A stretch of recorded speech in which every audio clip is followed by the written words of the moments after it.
This week on the Men at the Movies podcast, we complete our August archive dive with Britt's number one favorite movie, Say Anything. Like Lloyd, we all crave a dare to be great situation, but when it arrives, our tendency is to settle for safety and security.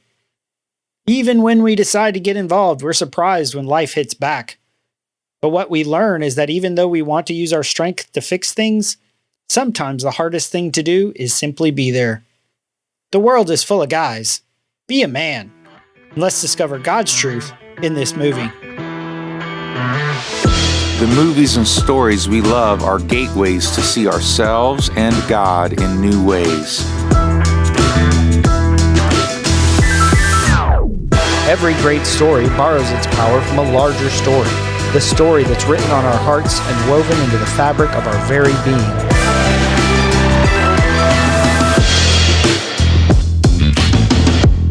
Hello and welcome to the Men at the Movies podcast. My name is Paul McDonald and we are wrapping up our time in the archives with Say Anything. It's been a lot of fun for me to go back and see how far we've come from a quality and a content standpoint. I mean, the original version of this was almost an hour and a half long. And so to go through and both hear the difference in the actual audio quality and in how much tighter we are with our content, making the points that we're trying to make and really going deep with some of the ideas and themes that we see is really exciting. So this rebroadcast, we're going to focus on the key themes of what it means to be a man. And I know what you're thinking. Why say anything? This is not what you would consider a typical guy movie. But as Corey says in Say Anything, the world is full of guys. Guys who are hanging out at the gas station or think they have it all put together. Guys who sell, buy, or process anything, or sell things bought or processed, or buy whatever is sold or processed. Some guys even process anything sold, bought, or processed, or repair whatever sold, bought, or processed. What I'm saying is guys take the safe route, the expected route, even if they don't know where they're going.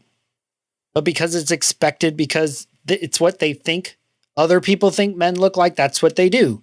So they might say they're looking for a dare to be great situation, but really they're just doing what others think they should do. Or even worse, they're just doing what they think other people think they should do.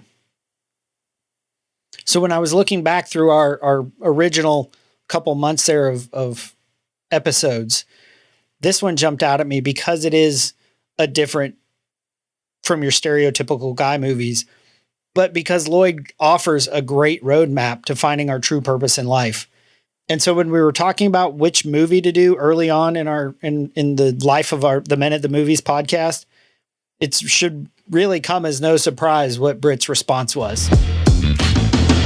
And then I mentioned that Say Anything is my favorite movie of all time. Not that I'm saying it's the best movie of all time. Wait. Your favorite movie of all time, full stop? Full stop. This movie it's so affected me when I saw it the first time and have continued to study it as my life has gone on. It's just, I love this movie. I've always loved this movie. And this is the movie that I showed my wife. I mean, she's not a huge movie buff. She likes some movies, but on one of our first dates, I showed her this movie. That was the first night that we kissed. So this movie has a lot of history for me. Another thing about this movie is In Your Eyes by Peter Gabriel was the song we danced to at our wedding. Becca and I, our first song. Which I actually think. Did you wear a trench coat and hold up a boom box? I thought about it. I did sing when I closed out the night. However, I'm just going to put this out there. You can edit it out later. I did close out the night. There was a live band, and I did close out the night. I sang "Feel Like Making Love" by Bad Company. That did happen. That was the last song of the night before we left. I don't know why you think I would ever edit that out. I think that should be the go-to end for every wedding. Hey, I was a huge Bad Company fan. I was like, let's do this. We're about to rock it. Our podcast peaked too early. I was like, where do we go from there? Where do we go from there? Like we get into the greatest movie of all time. Okay, not the greatest movie, but my favorite movie. That's where we go. It's so encapsulated a time in my life, who I was during that time. And, it was important kind of for people to understand me. Like, this is maybe not who I am now, but it's definitely part of my history. And this is kind of who I was. So just to give a little context of the history of the time, the 80s were coming to a close. There was hair metal, there was yuppiness, there was all kind of go America kind of stuff. And in the middle of this, you have Cameron Crowe. I'd have to look up some of those stuff he wrote, but he was a writer. He wrote some 80s movies. And he writes this romantic comedy not in the middle of the 80s, toward the late 80s. And it was such a transition from that 80s cheesiness to a little more emotionally, connected sort of idea. So Cameron Crowe is pretty good. He's got Almost Famous, Jerry Maguire, Vanilla Sky, We Bought a Zoo, all popping up on his IMDb page. This was like his big break. And, John Cusack was a huge 80s star. He was in. I love his movies. Oh, I mean, I love his movies too. And so, like, it just everything kind of came together. And Cameron Crowe really he knows music well. He married one of the women from Heart, one of the sisters from Heart. And so she's got a couple songs on the soundtrack. So the soundtrack was a little more alternative and different and not as poppy. So there was just so much about this that was part of the transition from the 80s to the 90s, but not the full angst of the 90s either. It didn't have the full angst either. There was no Nirvana, no flannel shirts. So all of that to say is this is really encapsulated where I was at the time. Lloyd Dobler's character in the movie is a lot like I was in high school. I had a lot of friends who were women. I was totally cool with all the guys, just like he kind of is. Like, everybody likes him, but he didn't fit anywhere really. And so he kind of had a different outlook on life than a lot of people. So he's got, and he rambles, like if you've listened to this podcast, like I ramble. And so he rambles. So there's a lot of it that was very, very appealing to me. And I just remember watching it going, this is the coolest movie ever. But I love the theme of the movie about what it means to be a man, really. When we deal with men and we encourage men, we get a machismo attitude a lot of times, or that's the thinking that a lot of people associate when we talk about encouraging men or teaching, be a man, teach somebody how to be a man. And that's not necessarily the case. Like, being a man isn't necessarily that you can change a tire. I mean, it's cool if you can. I mean, that's probably a good skill to have, but that's a good skill for anybody to have. But there's something more important that goes deeper for men than just the fact that they can grow a beard or dunk a basketball or something that we consider manly or machismo. But there's something really important that men are supposed to do. And as they love women and as they love the people in their life, that I think this movie shows pretty well. Because some of the stuff that's out there about manliness, it may not say you've got to hunt or make your own bread or, live off the grid and all this stuff. But some of that, I thought you said that about the changing your tire, and that's not masculinity per se. That's part of our ruling and subduing our domain, the domain that God's given us. And that's where that growth comes from. I got into a conversation with my brother. We had gone through Morgan Snyder's book, Becoming a King. And he talks about becoming a generalist, about being able to handle the stuff that basically being able to rule the kingdom that God's given you. And so, maybe we need to learn how to fix a light bulb or wire a house. Probably not wiring a house. That would be a big deal. But there's ways, and it's about being an apprentice and learning these skills and developing them so that we can, when stuff happens, be competent. We don't always want to have to hire something out, whether that's yard work or, fixing the sink because it's plugged up or changing a tire. And not saying that it's bad to do that. No. Yeah. So we're looking at, well, what is it? Because, you and I both live in very urban settings. We're not going elk hunting. We're not going any sort of hunting. Not today, at least. And so, what does that look like for a more urban type of lifestyle or not? I mean, we just want to look at that. And because I think one of the things that gets thrust on Lloyd and the comparison between Lloyd and Diane's dad, it's this idea of provider. It's like, how are you going to provide, for James Court? His whole thing was, I'm providing for my family. And that was the end all be all qualification of his existence. And Lloyd wasn't really concerned with that. It's not that Lloyd didn't have masculine qualities. He's a kickboxer. The movie is trying to show his strengths are relational. And what men need to learn is that there's nothing wrong with, and there is honor to learning how to protect and provide and do what we would consider quote unquote manly things.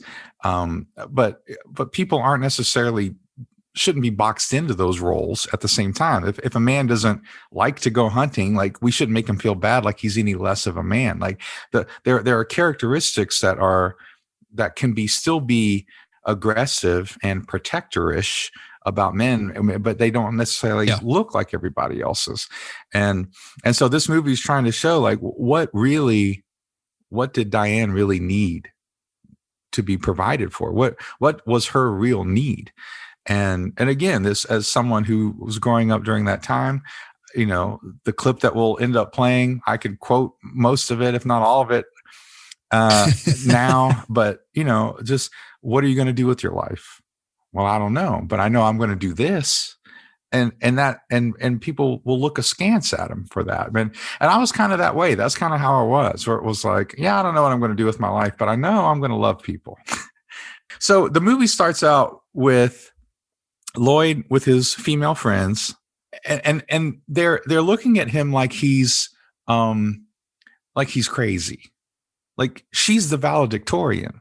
She's a brain locked in the body of a game show hostess. That's what they say. Like she's out of your league, Lloyd. Like they're saying that to him, like in the first moments of the movie. And he goes, I don't care. I'm going to call her. I'm going to ask her out. And so, because they're graduating from high school. And by the way, that's manly. It's manly to say, I don't care if she's out of my league. I don't care if that's too big. I don't care if she has no idea who I am. No idea who I am. But I'm going to take a risk. Like risk taking is part of being a man. Like that's part of who we are. And so we just need to learn that there are other ways to take risks rather than, trying to jump a chasm or something. Thanks, Evel Knievel. But so that's where it starts. And so we get the setup of the movie, the setup of the conflict and the story. And then we go to graduation where Lloyd's parents aren't there. Like his friends or his family, kind of. Mm-hmm. That's what you get this view of it. And then you get this little scene with Diane and her dad. He's going to be the only guy that laughs at her joke because she tells him the joke in the car. And he's like, no, that's funny. She's like, really? He's like, no. And, you see that her world is her dad at that point, in the car and all that. So you're getting the juxtaposition between Lloyd's life, which is, he doesn't get anything for graduation. He's just with his friends. And now Diane, who just has her dad, but she has her speech at graduation. It's almost over. We've gone to school together for 3 years, and we've been through a lot. But with that training net of high school gone, what's going to happen to us? We all know what the answers are. We want to be happy, go to college, work hard, maybe raise a family. But what if that doesn't happen? I have to be honest, though. I have all the hope and ambition in the world. But when I think about the future, the truth is, I am really scared. It's a great moment because here everyone looks up to her. The guy introduces her. Hey, world, check me out. I can't say her name without biochemistry. And he was, and she was obviously an academic superstar. She was an academic superstar. And that's part of what we see through the movie about her. And she, but she has this really vulnerable moment where she says, I have all, what did she say? I've got all the whatever in the world. Hope, all the hope and all that stuff in the world, but I'm still really scared. I don't know what the future is going to hold. I don't know what's going to happen. Well, because her entire life up to that point had been determined by her dad. Loving, like you said, super close, weird-ish relationship. But it was clear, there was a conversation early too that they said, it's working out just the way we had planned. Yeah. Like, I think he had planned it for her. And she's facing, in 4 months, she's going off to Europe. And what does that look like? And because it looks like has never really made a decision in her life. She's always just done what her dad wanted. Because as we'll find out, her parents got divorced and she had to pick where she lived. Horrible thing for a 14-year-old, for any child to say, pick a parent. Yeah.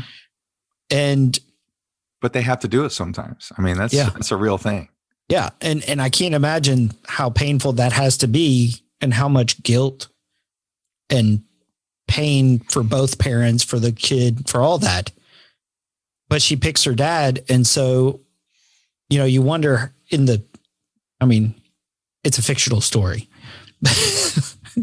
but you wonder how much of that trauma led into the character of, I picked my dad, so I'm going to do whatever he wants to make sure I don't screw it up. Again, we see the contrast between Lloyd getting nothing for graduation. His parents aren't even there. And he comes home just to his sister and her son. She's a single mom. Someone's left her, But again, what's his character? He's goofing around with the kid. He's playing with the kid. And she gets mad at him for saying, can't you act like an uncle and not? She's wanting him to be some, serious, disciplinarian type. Right. And he's wanting to goof around, play with him, invite him in. They do a lot of kickboxing stuff together. Yeah.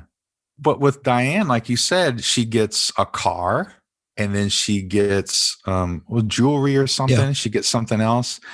So she's like, I don't even know anybody who got two presents, and you got me a car and it's, more than anything. And then they find out that she gets the fellowship in England. And that's like this, again, academic superstar, rock star, only a few people in the whole world get invited kind of thing.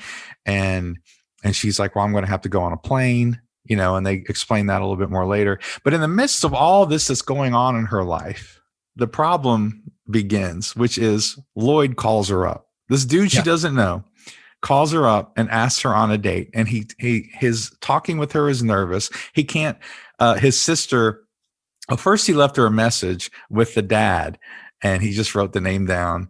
But then he finally gets a hold of her and he asks her out to this graduation party where some guy's going to dress like a chicken and all this stuff. And she doesn't even know who he is.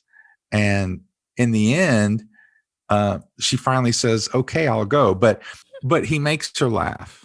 And at first she's like, I'm busy. And he's making her laugh. Are you monumentally busy? And then he's just like this nervous talking thing that he does. And so she finally says, okay, fine, I'll go. One of the lines when they end up at the party and they ask, why Lloyd? Why did you come with Lloyd? And she says, he made me laugh. My wife made me write that line down because early in our marriage, I would wonder, it's like, why are you with me? It's like, I don't understand what I bring to the table here. And she would always say, well, you make me laugh, which I'm like, great. I'm a court jester. Just give me a hat with little jingle bells on it and I'll jump around. And it took me a very long time to sort of shift that into what she says is he makes me laugh, is I bring joy to her life, which would otherwise be a little dark. You know, I'm like the Wizard of Oz. I bring color to the screen. Yeah. And for men, we have to realize that that's kind of our job in the family. My wife says she has all these windows open, like a computer, like her computer has a dozen windows open. And before she can move on to something else, it's like she's got to resolve all these things that are going on in her mind and, close all the windows and she's got to come to, process. And it's very easy for women because women, generally speaking, are seeking security and safety. And that's a big part of what this movie is about. Women seek safety and security. That's how they feel loved. And so therefore, it's easy for them to worry about stuff. It's easy for them to, was this going to work out? What's going to happen with this and all this stuff? And so they need someone to come in and bring a little levity to the situation, and not in a condescending way, not mocking them, not putting them down, but be goofy. Let them know that in the midst of all this, life can still be fun. And that's kind of what guys are supposed to do. Men, sorry, not guys. There are thousands of guys. But come into the situation and bring fun. And that's what he was doing with the little kid. Yeah. This kid had no father figure in that sense, except for him. And he's making fun, they have little inside jokes and they have all this stuff. And that's important to people. And so I love what he does on the date. She's meeting people and she's talking with people, but he's not hovering. He's not clingy, smothering. He's not smothering her. He's not like trying to take ownership of her, even though he obviously really, really likes her. Like obviously he really, really digs her. And she appreciates that. Like when she's talking to one of the friends, the ones who's singing all the songs about Joe, she's like, look, he checks me out. He's always is not smothering me, but he is there. And he's letting me know that he's there and that if he ever needs me, he's right there. And I'm telling you, man, for women, that is huge. That principle right there is huge for men to understand, that you don't have to smother them. You don't have to just be, all over them all the time, but you do have to let them know that you're there. And if you ever need me, I'm right here. That fits with what John Eldredge talks about in Wild at Heart, is as a man, our role is to offer our strength. And from my own past experience, part of my role was I would look to the woman in my life for my strength, for my validation, for my identity. And what you see through this movie is Lloyd, he knows who he is. He is just offering who he is. I gave her my love and she gave me a pen. I gave her my heart and she gave me a pen. But he's pretty static. He doesn't, like you said, he's not smothering. He's not controlling. He's not doing anything. He's just saying, hey, I just want to hang out and see what happens.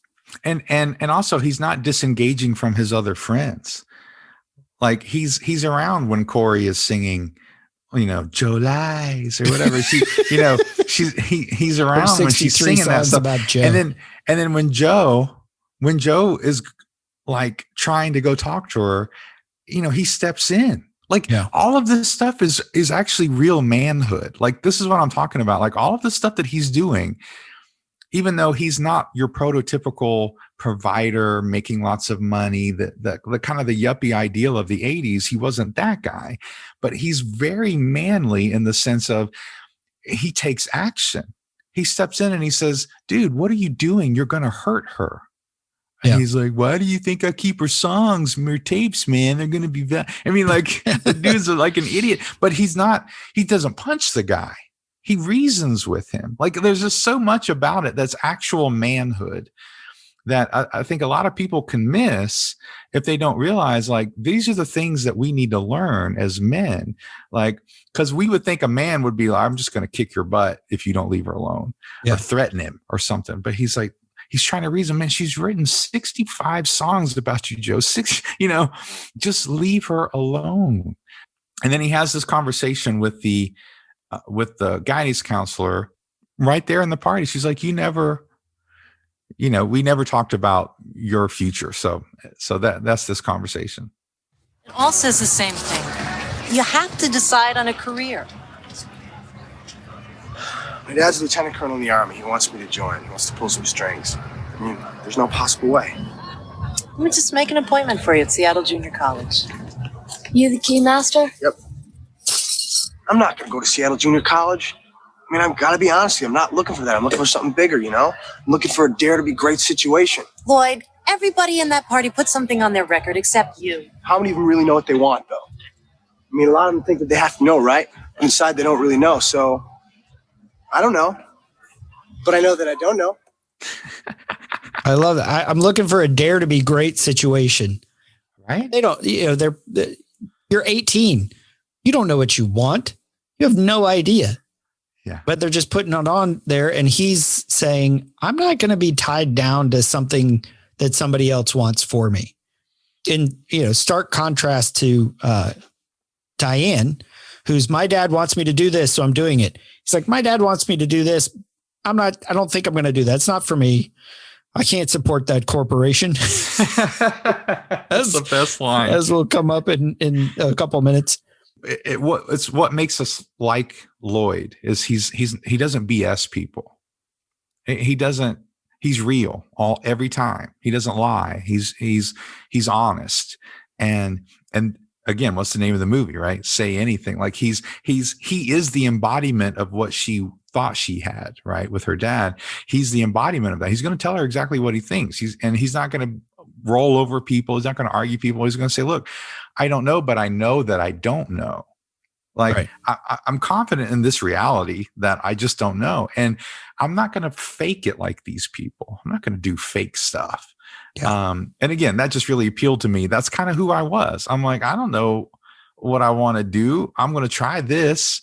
And, how many people chose their majors at 18? Yeah.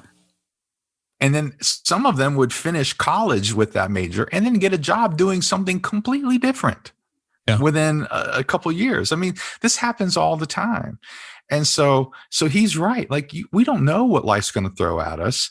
And I'm looking for something real, a dare to be great situation. And I'm sorry, guys, that is manhood. Manhood says, I'm going to risk being great. I'm not going to just follow the crowd. I'm going to risk being great at something.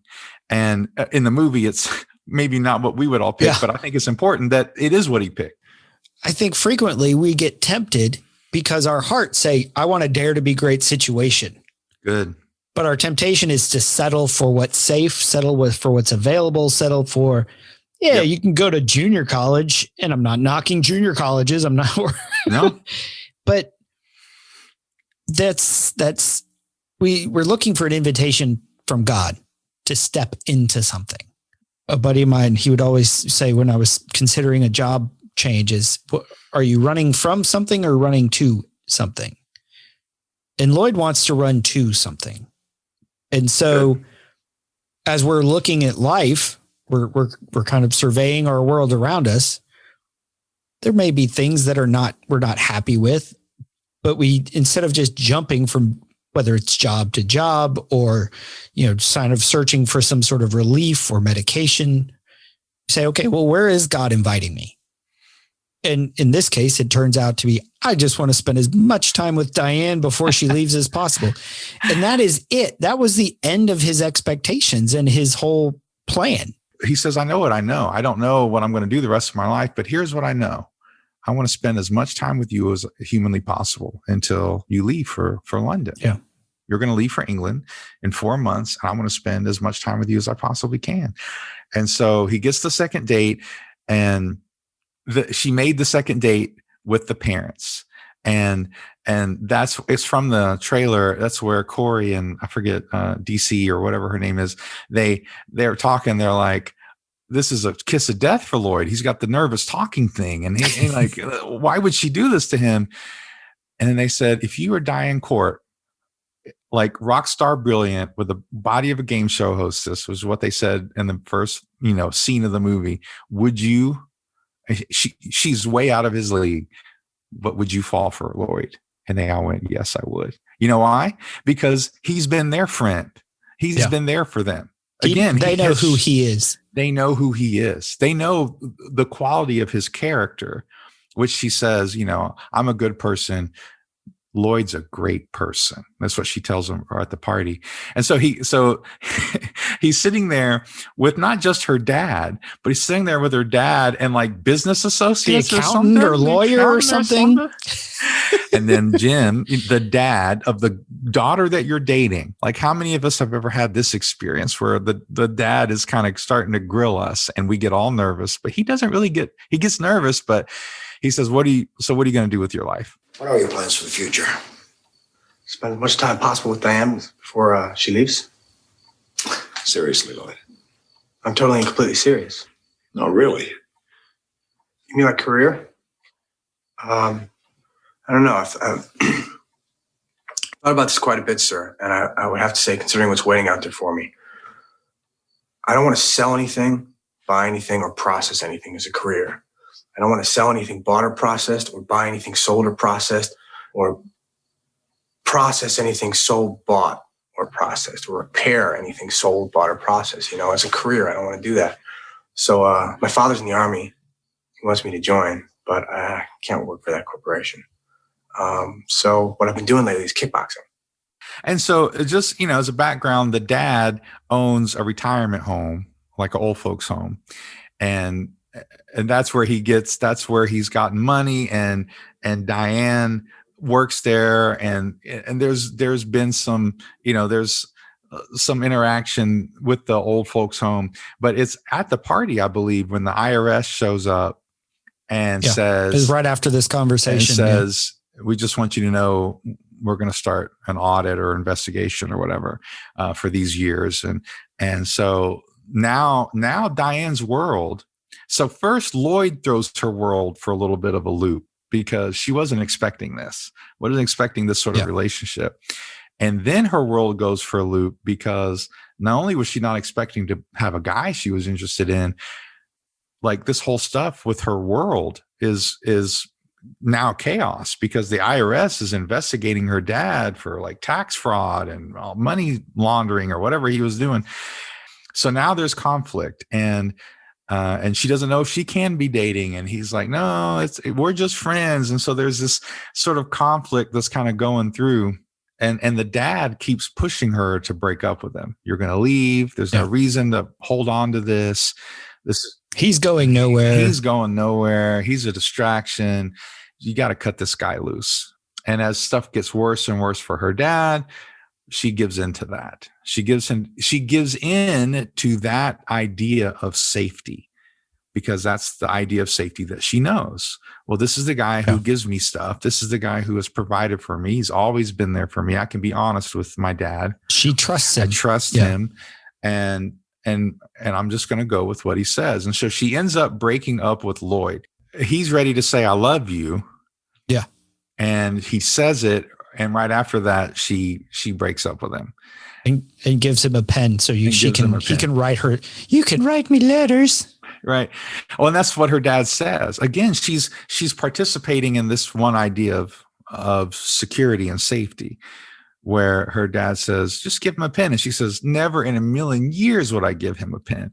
And that's exactly what she does, because again, she's participating in that idea of security. And that's a theme of this movie too, that again, it's kind of relevant and could be controversial for us to talk about today, which is, what is real security and safety in our world? Right. What is that?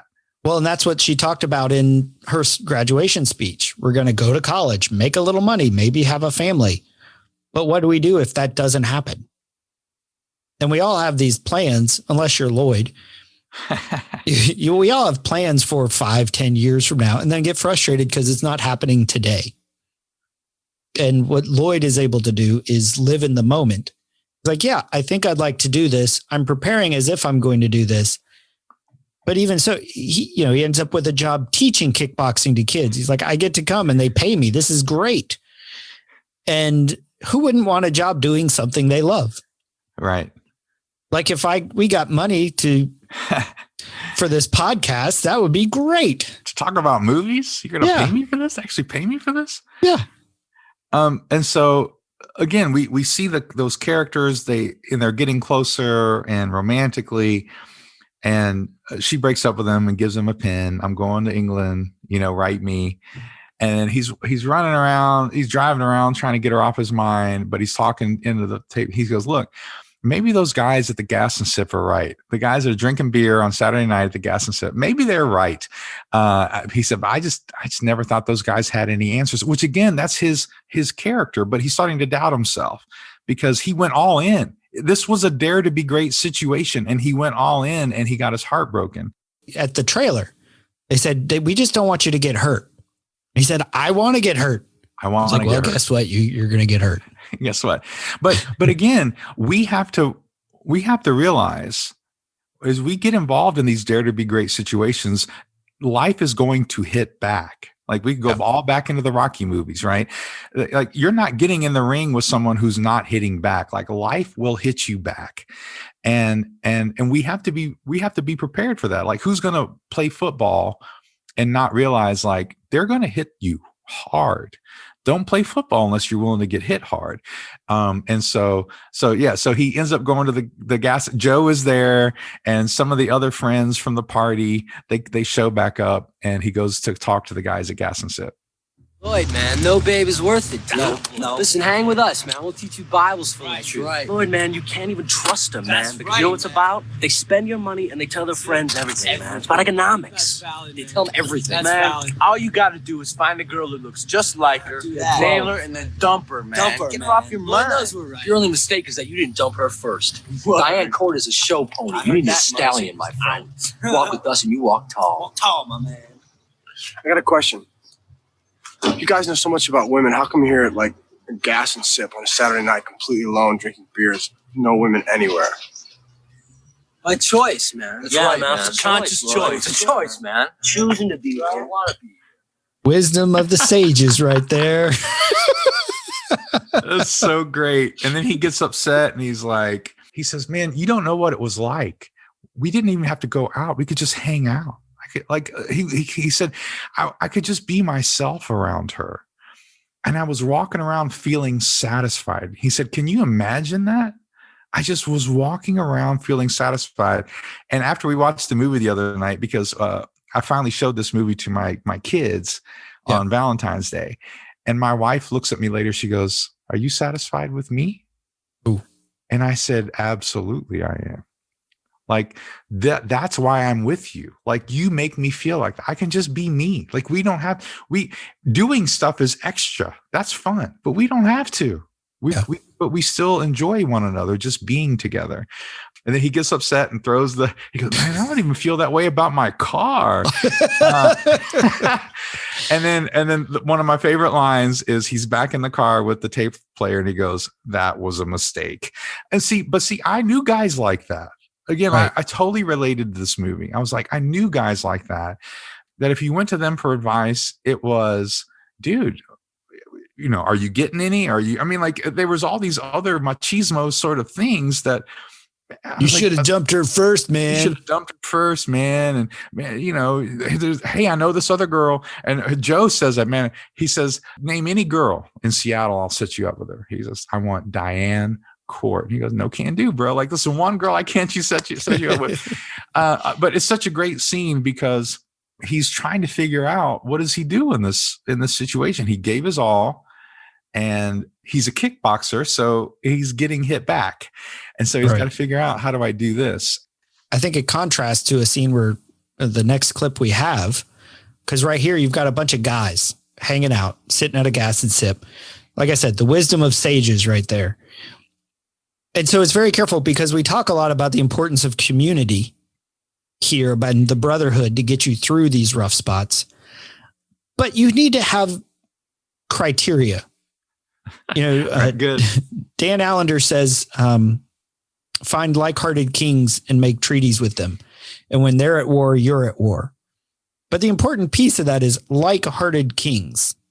Like those guys didn't want what Lloyd wanted out of life. They were just looking, to get some sex or they just wanted to hang out. I love that. It's like, you guys, you're sitting here drinking your beer at a gas and sip. No women anywhere in sight. Why should I listen to you? Which is a really good question because advice is cheap and easy. Yeah. You can find anybody to give you some advice. Yep. But they don't know you. They're not walking with you. They're not part of your life. And that's where the messy part of life comes in is say, hey guys, I'm wrestling with this. Like we talked about in Simon Birch, when Joe was crying and Simon just said, I'm so sorry, and sort of draped himself over him that's what it's like is, hey man, I'm really sorry. I'm not going to try to medicate or alleviate your pain with some little trite to-do list or just find some other girl. She's a show pony. You need a stallion. That's not helping because Lloyd's like, she is a stallion. What are you talking about?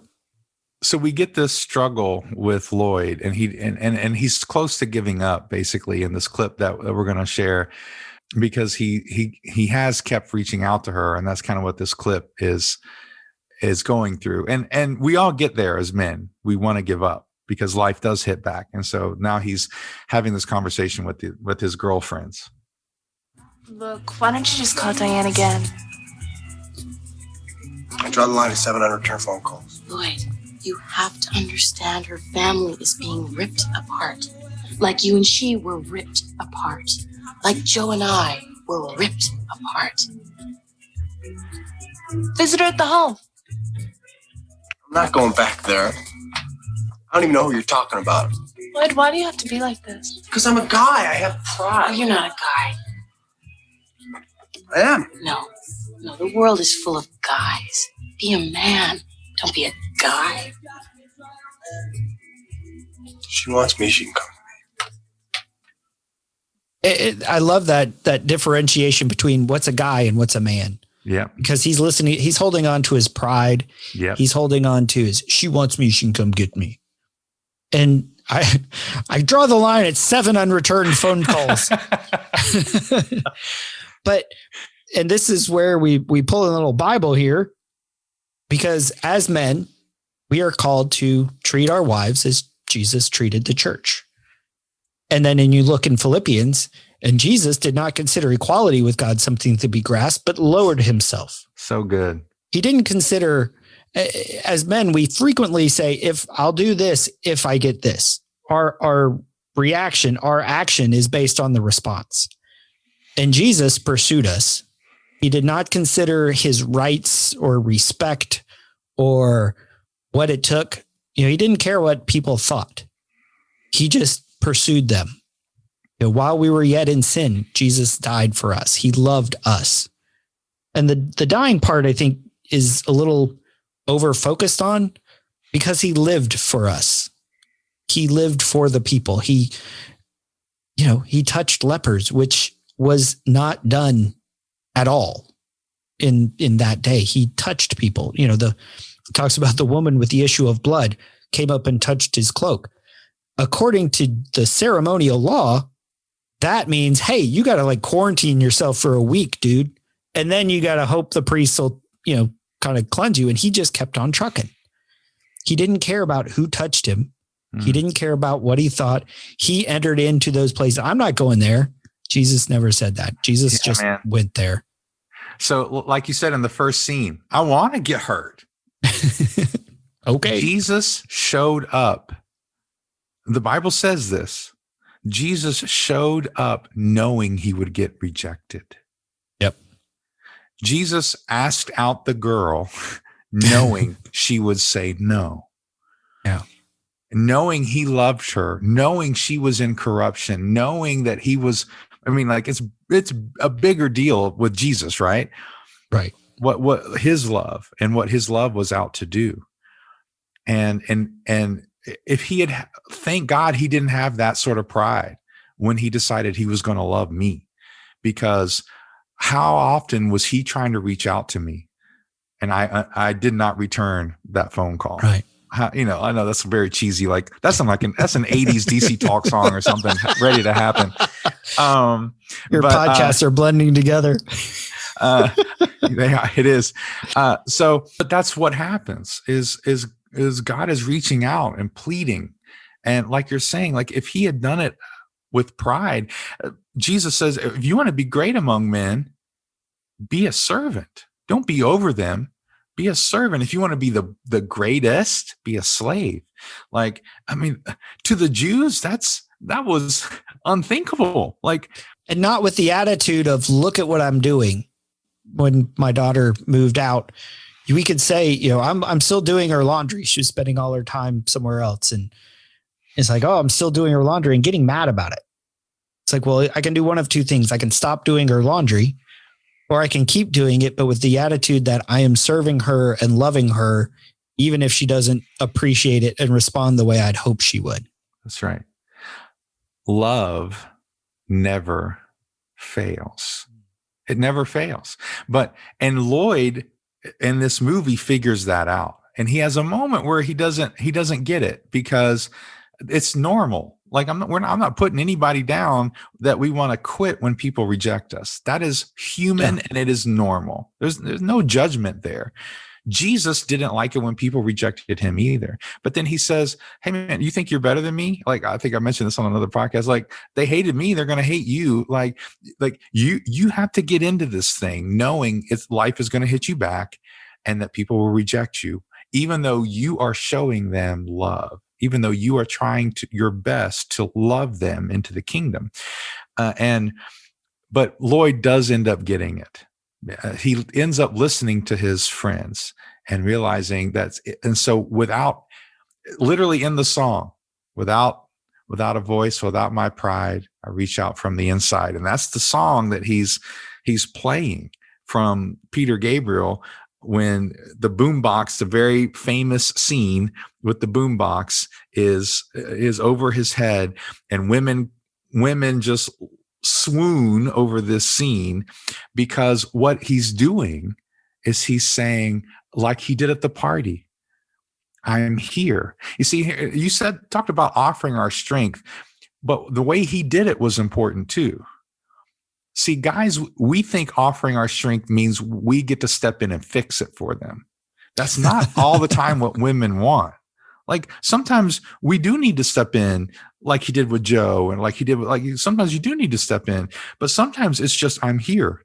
What do you need? And sometimes she just needs you to listen. Sometimes she just needs you to be there. Sometimes and sometimes it's give her space and give her time. Give her space and give her time. But even through all that, it's like he's calling out, and it is a very the song, by the way, In Your Eyes, is a very religious, it's got a lot of religious imagery in it. Well, and it made me think earlier when he kept saying, look at those eyes. Yeah. Look at those eyes. Yeah, as he's staring at her from afar. But he's still calling out to her. Yeah.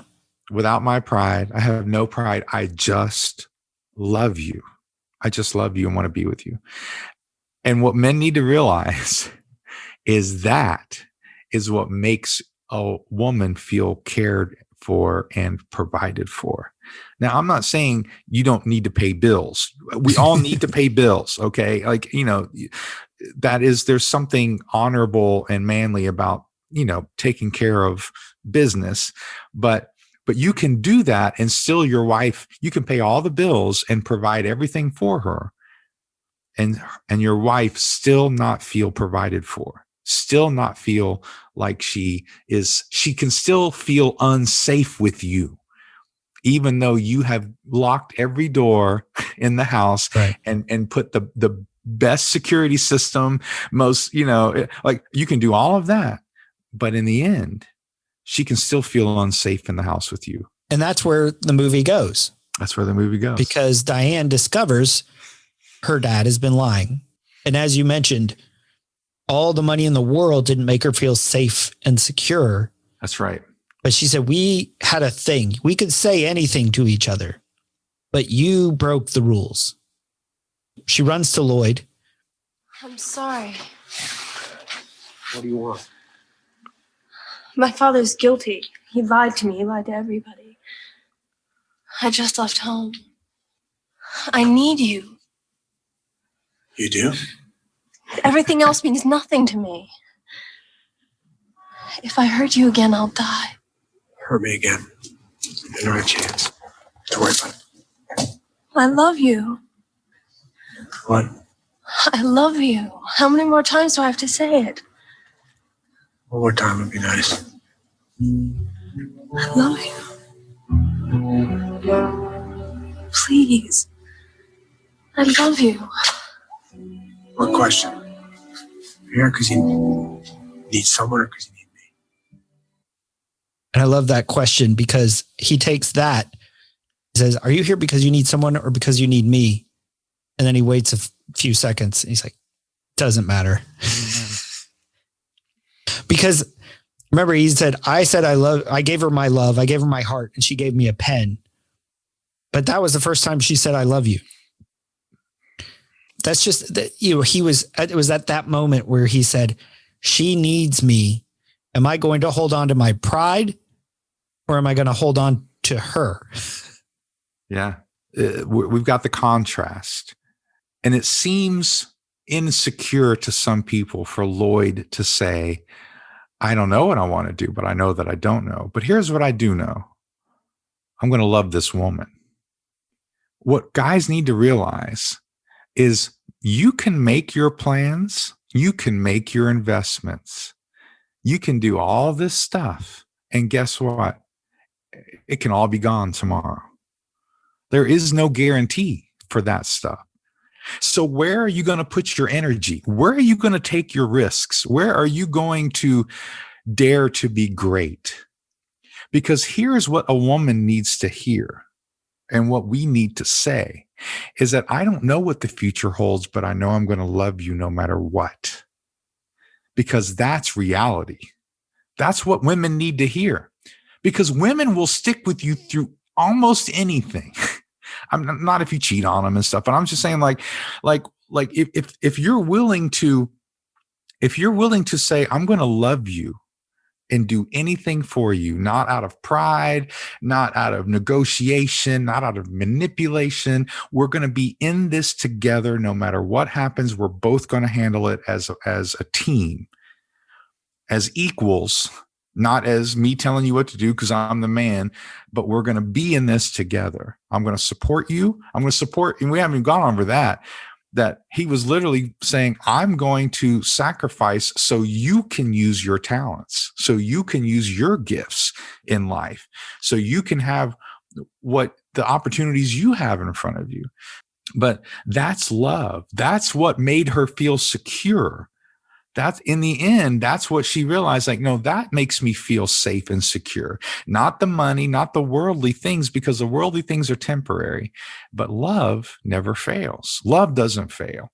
And she now, and how often do we as Christians try to put our trust in wealth, try to put our trust in insurance policies? And again, there's nothing wrong with saving money and having insurance policies, but we try to put our trust in things that the Bible says none of that has a guarantee.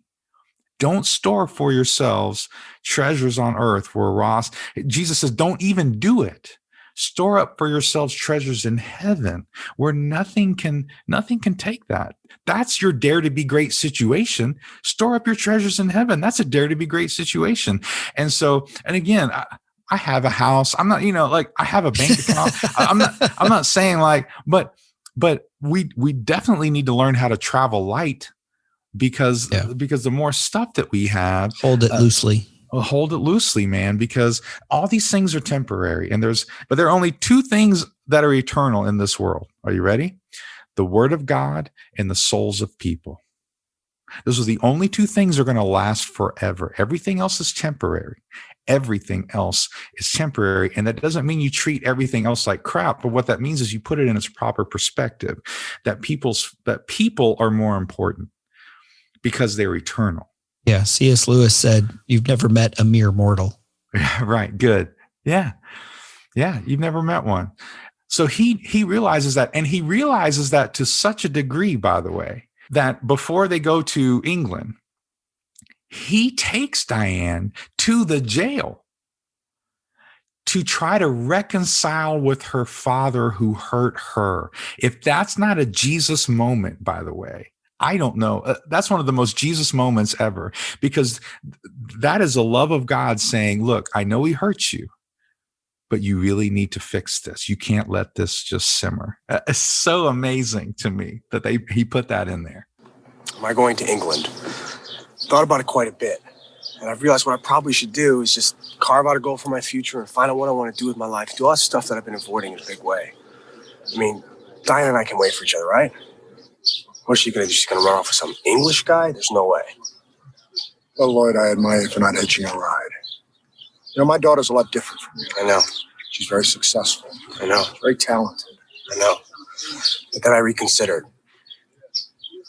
Because I figured what I really want to do with my life, what I want to do for a living, is I want to be with your daughter. I'm good at it. You're not a permanent part of her life. You're a distraction. I'm the distraction that's going with her to England, sir. You're exactly right. He brought Diane there to reconcile with her dad. This dad who convinced her to break his heart, to not get back with him. And now even there, he's like, you and my daughter are very different. She's very successful. You're not. She's very talented. You're not.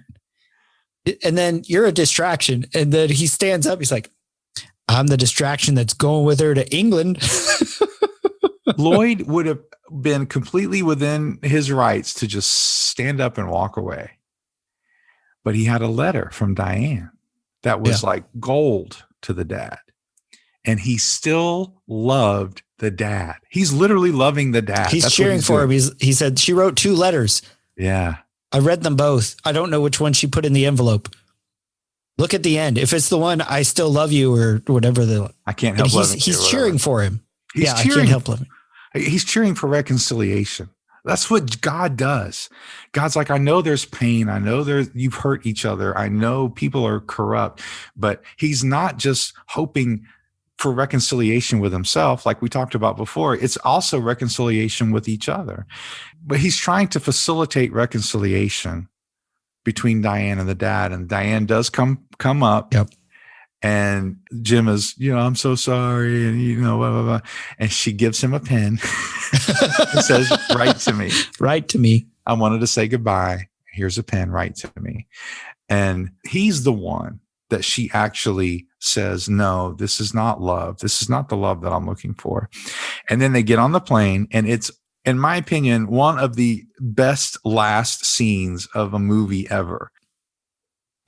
All right, high-level airline safety tips. If anything happens, it usually happens in the first 5 minutes of the flight, right? Okay. So when you hear that smoking sign go ding, you know everything's going to be okay. Good to know.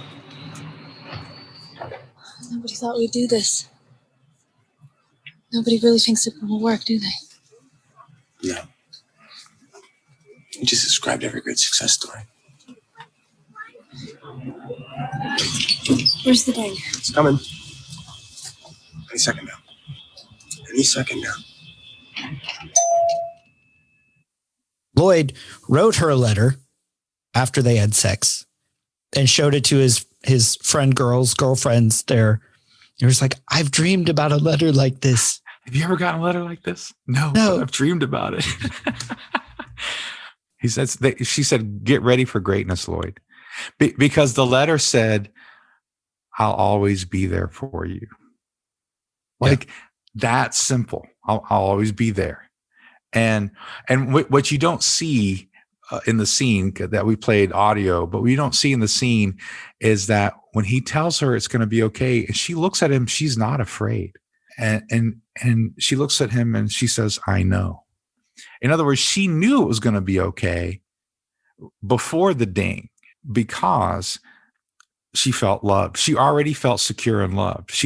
And that's what made her feel safe. I love that about this movie. I love the ending. I love the way, it goes ding, and that's the end of the movie. And then I love the whole ending, because it showed us the fact that she felt safe, and that he was going with her to England. No matter what happens, I'm going to be with you, and we're going to get through this together. And that is how we make women feel secure. And by the way, that's exactly what Jesus says to us, that no matter what happens to you, I'm going to be with you. I'm actually put my Holy Spirit inside of you. I'm going to be so with you. I'm going to put my Holy Spirit inside of you. Like that is God's love to us.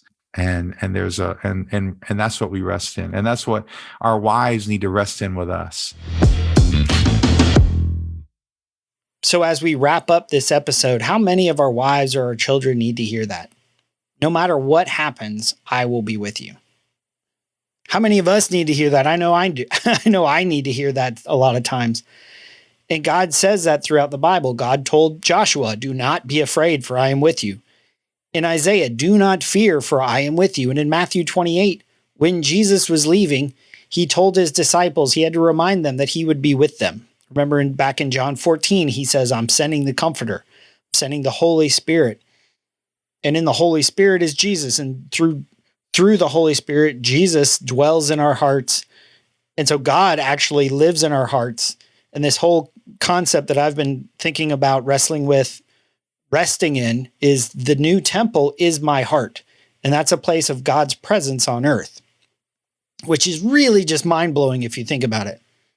So how is that practical? What does that mean for us? Well, when we're faced, how do we step into our own dare to be great situations? It could be engaging and pursuing the heart of our wife or the heart of our kids.